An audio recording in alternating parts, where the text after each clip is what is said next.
Okay, so one of the questions I get asked a lot in my office is, why is sugar bad for us? Everybody knows that sugar is bad for us, and refined carbohydrates like, sugar, candies, cookies, breads, pasta, rice, sugary fruit drinks, sugary sodas, stuff like that. We all know what's bad for us, but why is it bad for us?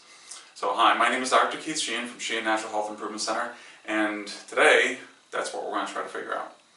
The nearest that we can tell is that sugar causes the secretion of what's called insulin in our body.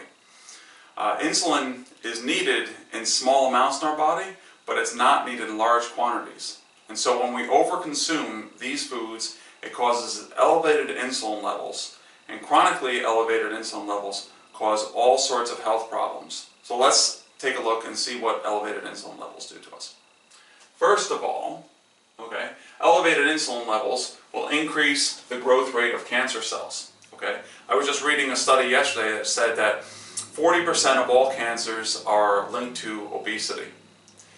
I've read other studies that said it was between 70 and 90%. So even if it was 10% increased rate growth of cancer cells, we should not be eating sugar. Number two, it will decrease your immune system. So what happens is when you overeat refined carbohydrates and you elevate your insulin levels, it depresses your immune system. And in our office, we see that almost all of our patients with health problems have depressed immune systems.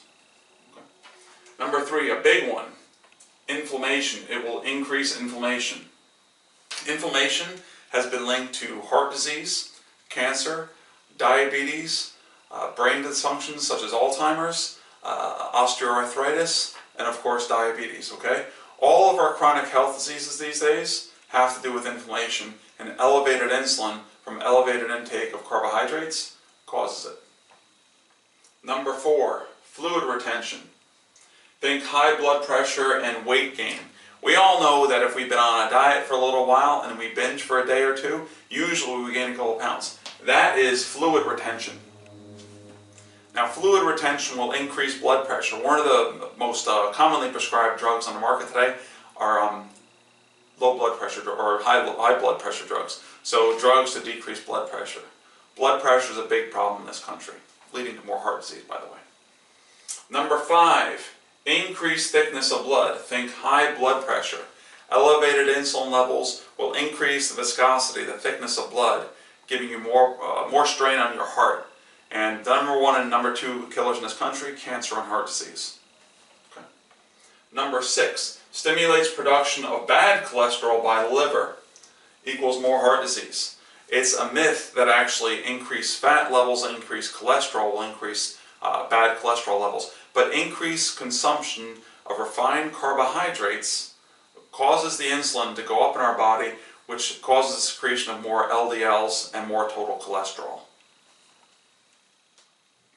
Number seven, reduces good cholesterol, equal more heart disease. When you increase your consumption of refined carbohydrates, you'll also increase your, like I said, you increase your insulin and you decrease your HDLs, which are heart protective. And number eight, causes blood to be more prone to clots, more heart disease and strokes. Just another reason why you should cut down your refined carbohydrates. Now these are the first 8 reasons why elevated consequence of high insulin levels and why it causes a problem. This is the first 8. Tomorrow we're going to do the second 8. And remember, the things that cause high insulin levels are refined carbohydrates, such as breads, cakes, cookies, pasta, rice, grains, sugary drinks, including fruit juices, and that type of thing. Tomorrow we'll give you part 2. All right, thanks. It took a little while. It took a couple weeks or months afterwards, but things just gradually went away. My symptoms changed, my program changed, but I got better and better.